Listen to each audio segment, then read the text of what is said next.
Kings and Queens, it's your girl Lee, and I'm back with another video. I'm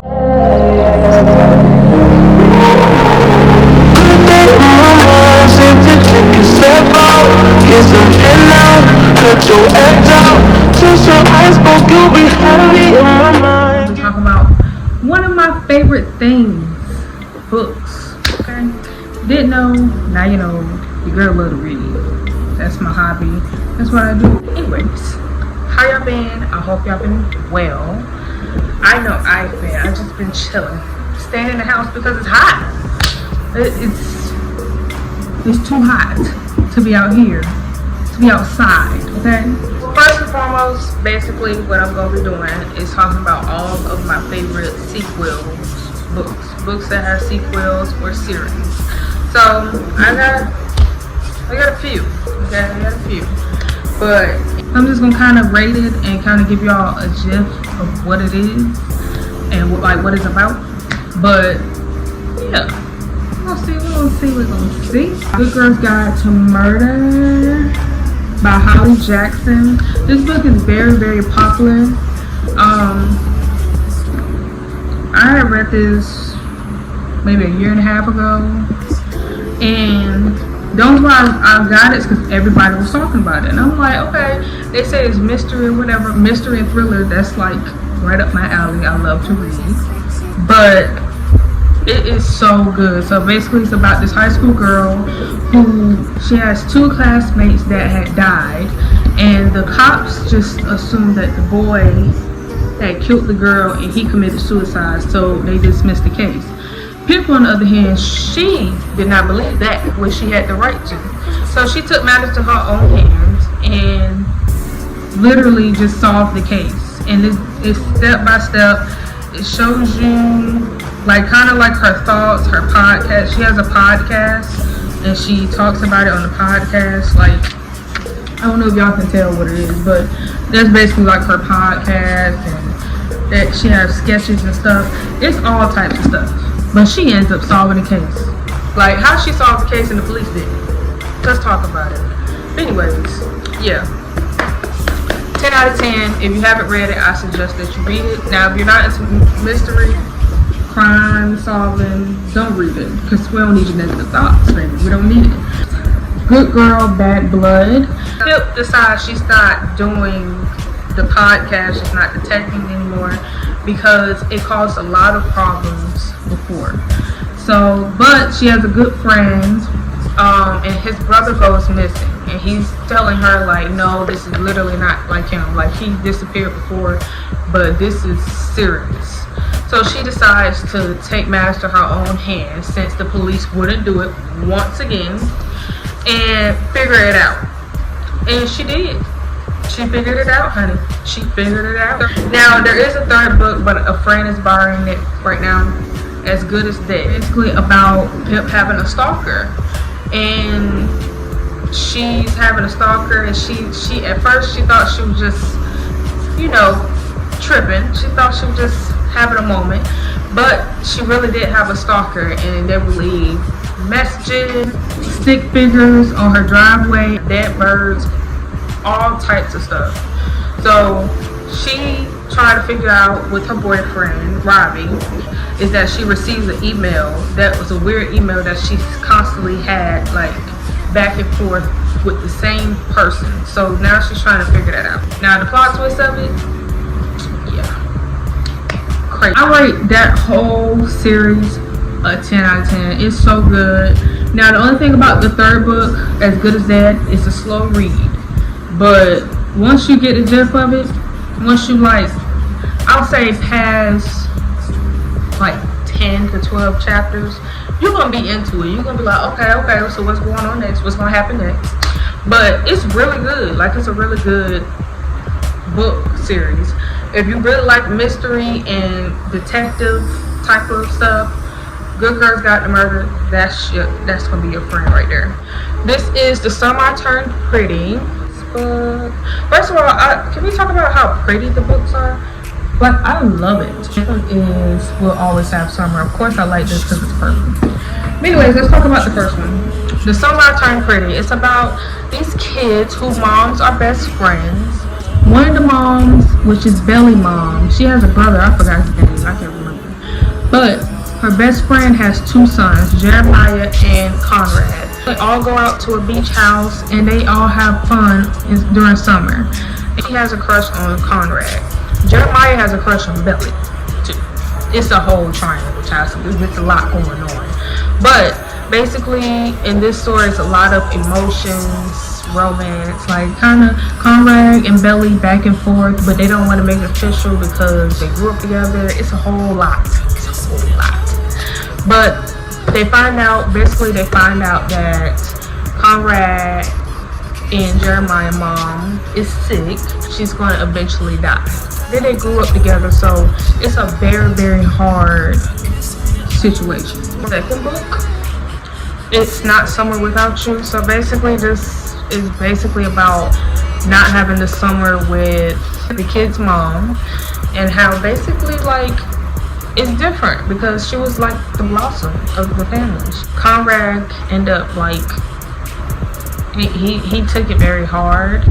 So basically the kids end up going down to the beach house and kind of like confiding in each other, making sure each other's good and finding a way to deal with it. They finally was able to talk about it, if that makes sense. Belly is battling between, I really love Conrad, but Jeremiah, like, it's just back and forth. That's all I can tell you. I don't know.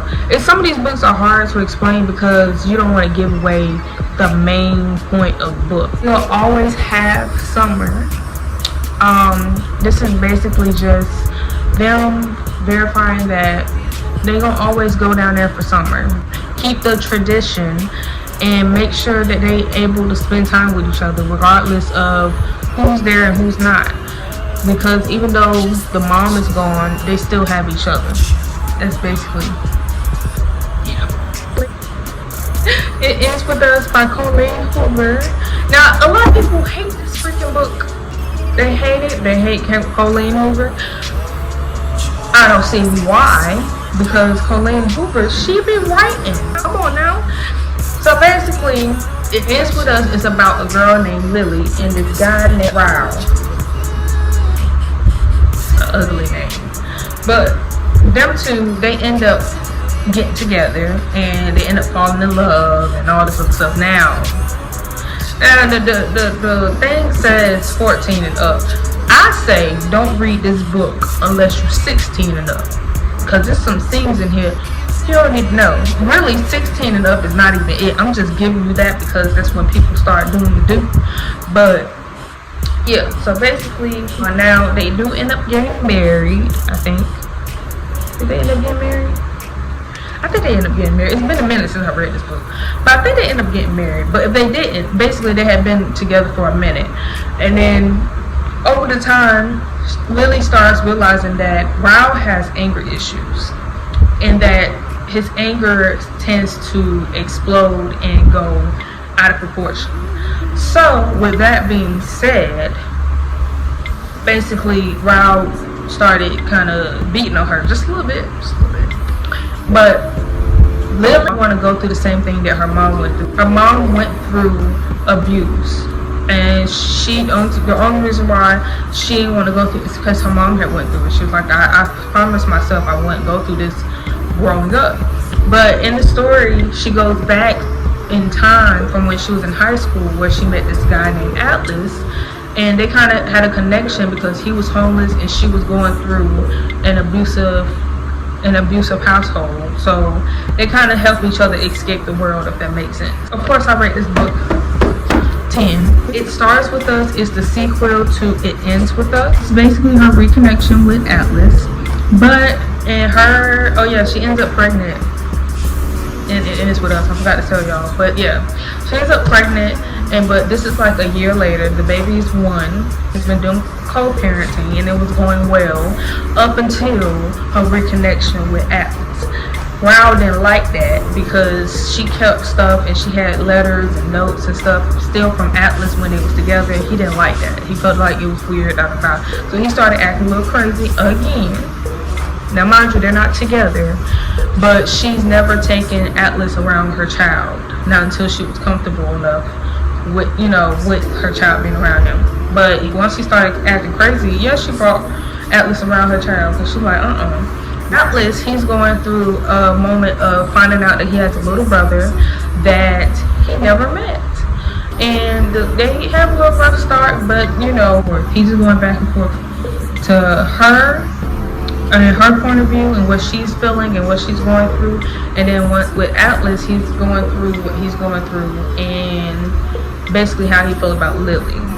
So it's a whole, it's a, of course, 10.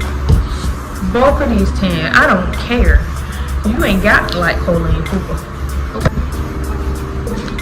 Now I'm gonna try my best to give a quick summary of the book.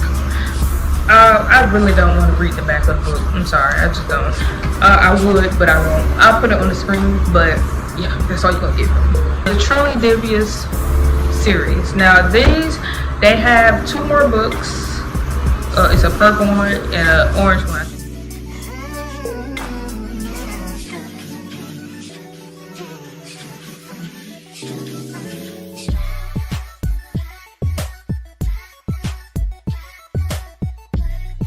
I'm not gonna lie, y'all, I didn't think I was gonna like these books, because like people on Book Talk and Bookstagram or whatever, they like, the way they used to describe it was just like, it seemed like it was boring. I'm not gonna lie, it sounded like it was boring, but it's actually really, really good.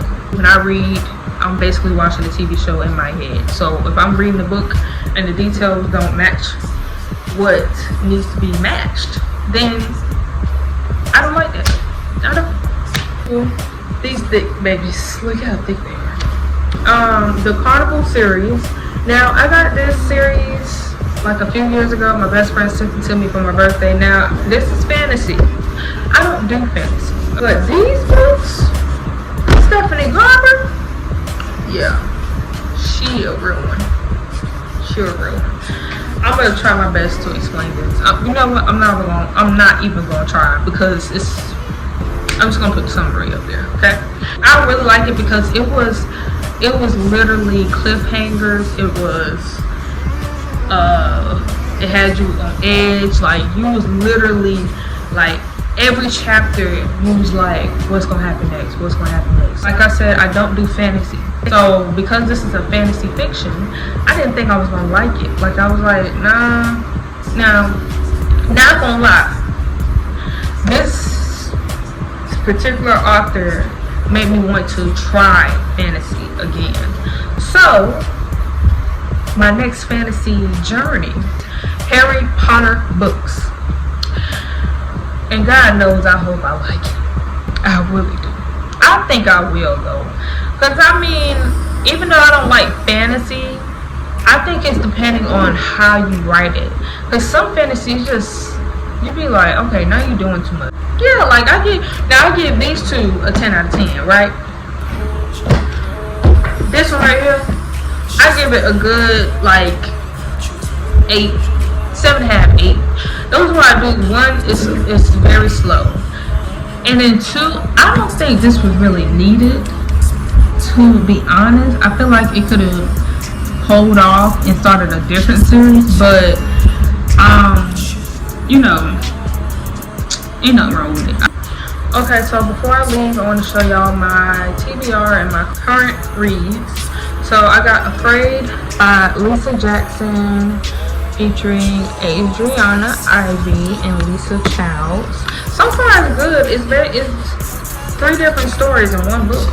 So I feel like that's pretty, I like that. But anyways, and then I got A Flicker in the Dark. This one is by Stacey Willingham. I'm just not even. It's good. It's so good so far. My TBR, I got the Holiday Switch. Now I haven't had this since January. I was supposed to read this, but it's a romance, so I'm kind of dreading it. But I'm gonna force myself to read it. Okay? Don't judge. Okay? All the books on my shelf I done read. Okay? Now back to my girl Stephanie Garber. She just released a book in 2021, and then she released a second one last year, in which I got the first one, which is Once Upon a Time. Once Upon a Broken Heart. I almost said Once Upon a Time. Jesus Christ. Once Upon a Time. A Broken Heart. Oh my god. I really just got it because I love Stephanie Garber. She done made me fall in love with her because of Carnival. But we're gonna see what she working with this time. We're gonna see. And then I got a Local Women Missing by Mary Kubaka. I think that's how you say it. Kubaka. I got Shatter Me. I don't know how to say her name. I'm not even gonna attempt to try. But this one is a series. It got like 6 books, I think. But I just got the first one, see how I felt about it first, and then I'm gonna read the other ones. But yeah, that's it. That's all that's on my TBR. Those are the sequels in the series that I personally like, that I've read, and that I rate. I'll probably do like a part 2 of my favorite books, but or like I am gonna do a video about Colleen Hoover books. So stay tuned. Anyways, make sure you like, share, and subscribe. Come back for more because I'm definitely gonna be posting more. I know I've been slacking, but I'm trying.